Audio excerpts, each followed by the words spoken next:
সালামু আলাইকুম প্রিয় দেশবাসী ভাই বোনেরা, আমি আপনাদের অবগতের জন্য বলতেছি, আপনারা যারা কোরবানি দিবেন তাদেরকে বলতেছি হাই উদ্দাস হবেন না। বাংলাদেশে বর্তমানে যে গরুর খামার আছে ওই খামারগুলোতে গরু আমাদের বাংলাদেশের চাহিদার ডাবল আছে খামারগুলোতে। প্লাস ইন্ডিয়া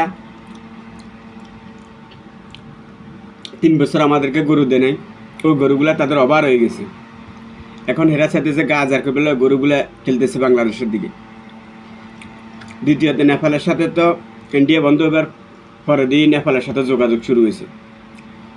নেপাল আলারা সেম গরু দিতেছে অনেক।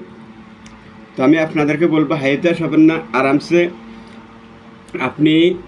আমি বলতেছি যে নেপাল থেকে গরু না আসলেও বাংলাদেশেরগুলো চাহিদা ডাবল আছে, বাংলাদেশের খামারিগুলার।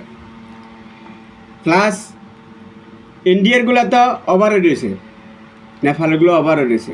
এবার গরু 10 বছরের সর্বনিম্ন দাম এবারও হবে।